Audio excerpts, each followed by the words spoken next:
Is called to order.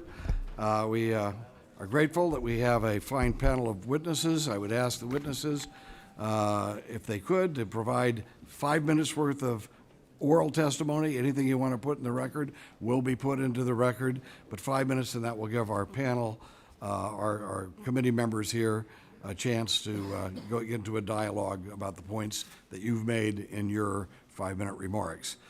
Joseph DioGuardi, no, I should know that after all our years. I've been mispronouncing it every time I see him for the last 30 years. A former member of Congress, a member of this committee, and while in office and later as a prominent Albanian American leader, he has worked tirelessly to focus the attention of the American government on the Balkans. He is responsible for helping bring about the first congressional hearing on Kosovo in 1987. Today is president of the Albanian American Civic League. Thank you, Mr. Chairman. We were here 2 years ago. You had a wonderful hearing, and it was mainly on Kosovo and Macedonia.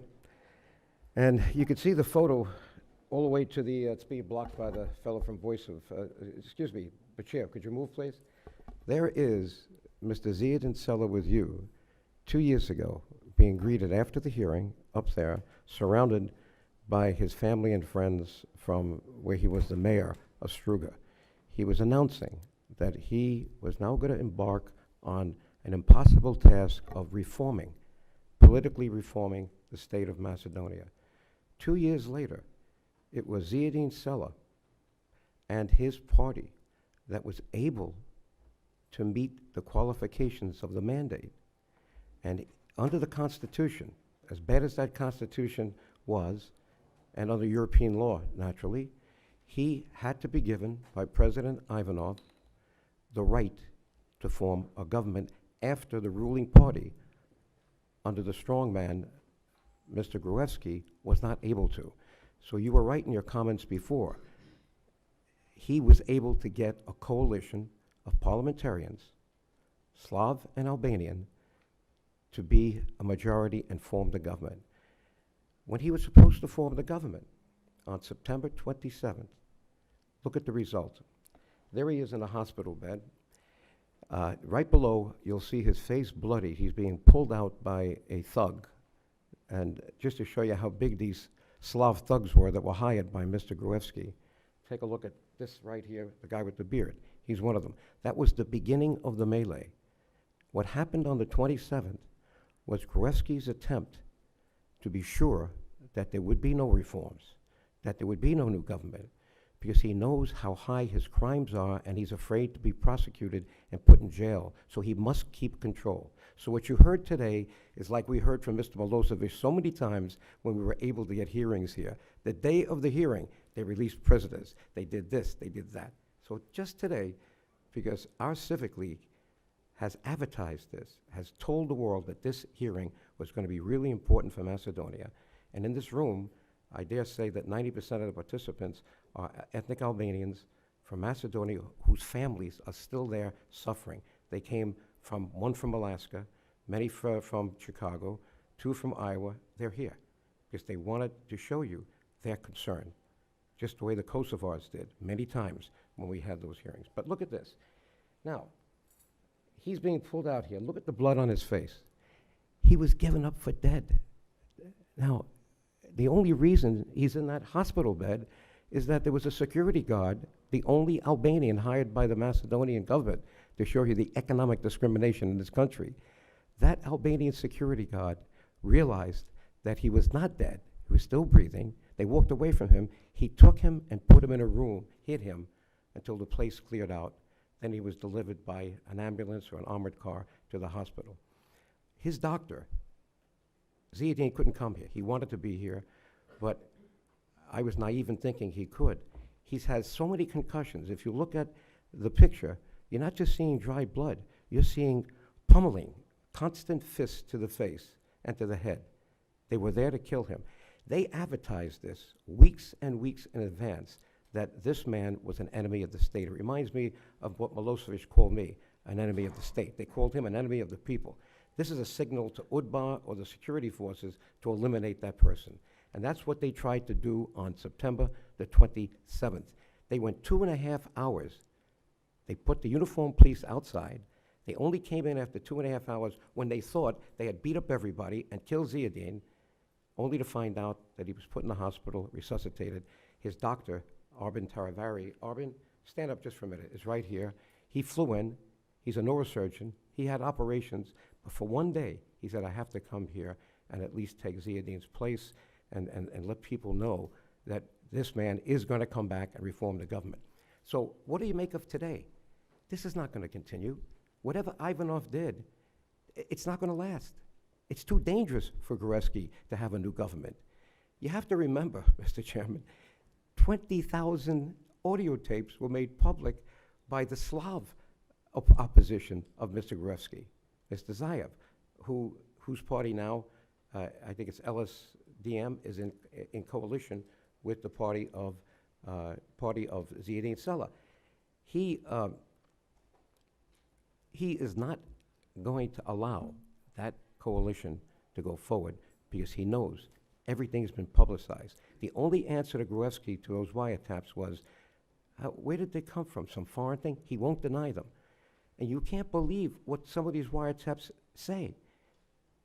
It also, I mean, what they say are things like those Albanians that we set up in this Matza case, and you know what? They have long jail sentences. They couldn't adequately defend themselves. They were set up. They were not even guilty, but now they're in long prison sentences. You have Komnova, when they set up this phony operation and called it the Albanians from Kosovo coming into military action. They were actually hired by Slavs to do that for an excuse to go further in their opposition or their repression of the Albanian people. Where did this all start? You said that the country of Yugoslavia disappeared, disintegrated 1991, 1992. Somehow, the government of Macedonia slipped in with no opposition as an independent state in 1992 with an old-type constitution under the former Yugoslavia. And when they formed the state, it clearly says, this is a state for Macedonian Slavs. They don't mention Albanians, they don't mention Bulgarians, and by the way, there's no majority in this state. 1/3 Bulgarian, 1/3 Albanian, and 1/3 Macedonian Slav. That's the kind of state it is. But the Albanians have practically no rights whatsoever. 5% or less of the Serbs in northern Kosovo have much greater rights, including language rights, than probably 40% of the country, let's say at least 35% of the country in Macedonia. So what's here for Albanians? We should have had a solution to this 16 years ago to stop the violent conflict between the Albanians in Macedonia and the Slavs. We guaranteed with Europe something called the Ohrid Agreement. 16 years have passed by, and things have only gotten worse because Gruevski, like a racketeer the way he is, he co-opted the junior Albanian party that put him into office, and nothing's been done. So one of the recommendations I'm going to make to you is that we have to go forward with the State Department, the U.S. taking a much more active role in a framework to implement the rights of the Ohrid Agreement. We must get that constitution changed so that it codifies the fact that you have at least 2 major ethnic groups in this state that need equal rights, because there's nothing like equal rights. You talk about the economic discrimination and the political corruption against the Albanian people, it's monstrous. And just economic discrimination. Many jobs are given out in the government. If you have 33%, and they were supposed to get up to 25 or 30% on the Albanian side, they haven't hit 10. It's around 7%. No jobs. The unemployment rate must be just like what's going on in Bosnia right now, the highest in Europe. Joe, you've of course. May I put on the record, I've just summarized my comments. I'd like to put my full testimony on the record in writing. I'd like to then put the interview by the person who saved Ziadin Sela, the Albanian security guard. I had it translated from Albanian to English. I want to put in some of the photos you haven't seen, because when he was here 2 years ago, he also met with Senator McCain, and hopefully that'll be done by the doctor before he goes back. And I want to put on the record this statement that I put on the record in 1991, when Chairman Pell was the chairman of the Senate Foreign Relations Committee, and 1998, when Senator Biden was, it's the expulsion of the Albanians by Vaso Trubilovic, 1937. This paper is the modus operandi of the Slavs and the Serbs. They want to get rid of all Albanians. I've quoted it in my testimony. I want to put the entire document on the record so you can see they're not going to give up on this. And 2 articles, sir. One from Mr. Forey, one of the...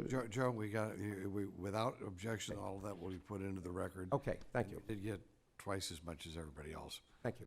If you had a open borders type of free trade with these countries, it would be a tremendous benefit to them. So instead of us pushing to try to get them to do whatever the German banks tell them to do in order to get into the EU, maybe we should be telling them, why don't you start working together and opening up trade between each other and tearing down these boundaries, economic boundaries. What do you think about that? It's not going to work, Mr. Chairman. Okay. Let me tell you why. You've got such political corruption now in Albania, in Macedonia, in Kosovo, in Serbia. The rich are getting richer and the poor are getting poorer. The people are not being served by these governments. I don't know what's going to happen after the elections in Kosovo and in Albania. Nobody agrees on anything, apparently. I think that it's time for the U.S. to realize that by abandoning the Balkans to the European Union, we have failed. Oakwood Agreement was guaranteed by the U.S. and by the European Union. It did nothing. It's worse now than it was before. So how could we look at normal ways of thinking to create an economy in Southeast Europe? Got it, Joe, but now tell us your 30-second answer of your plan, Well, the Joe's plan, plan. the plan is, and I hate to see these cuts for the State Department, it doesn't make any sense. We need to be much more engaged than we are. We're fooling ourselves. What are we pushing for? Well, for instance, get Oakwood back on. It was signed off, but let's have an implementation framework that we are monitoring very closely. Not saying, well, let the European Union do it and we'll figure out what goes on later. So we got to take baby steps. This is not going to be solved very fast. The racism that exists from the Slavs to the Albanians is so great because of the paper I just mentioned. How we got to get rid of the Albanians at all costs. Basically, that's what that paper says. And that's one of the reasons why Milosevic went to The Hague, because we brought him to The Hague and made sure that paper was put on the record so that they knew Albanians could never coexist in Serbia and in Kosovo with this kind of thinking. And now Gruevski's doing it in Macedonia. So I don't know what the answer is. The new Serbian president talked about having a Western Balkans custom union or something of that nature. I think you mentioned that. Is that a good idea? Was that something that would help some of the economic instability in the region? Is that a step in the right direction? And what influence do you think that the new president of Serbia will have in the region? When you mentioned Vucic and Dacic, you're talking about the people that were weaned by Slobodan Milosevic. The biggest racist you're ever going to find. What he did, he got convicted. Well, he died in his prison cell because he didn't take his heart medicine, but he's about to get convicted for war crimes and genocide against the Albanian people. What did Vucic and Dacic say recently? That they signaled that they will definitely come in to support Gruevski, the guy that did this. And what they want is an ethnic thing. They want an excuse. They want to see the Albanians out so badly that they want to see an ethnic, even though it's a political conflict and an economic problem, they want it to be inter-ethnic because that would draw Russia in, and then Russia would probably support, obviously, the Serbs, and it would be, again, a war against the Albanians. So we got to be very careful here. You can't trust Serbia. Mr. Dodic is taking his orders from Belgrade. Serbia wants, at some point, not only to have influence in Serbia, but to make it part of Serbia. The same thing that's going on in northern Kosovo. So, and listen, Serbia still has not recognized Kosovo. They want to become part of the European Union.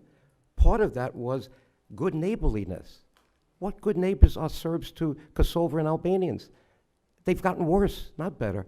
So you gotta watch out for Serbia. They're the bad man in the neighborhood, and you're not going to get them to change anything because the issue is not Greater Albania, it's Greater Serbia.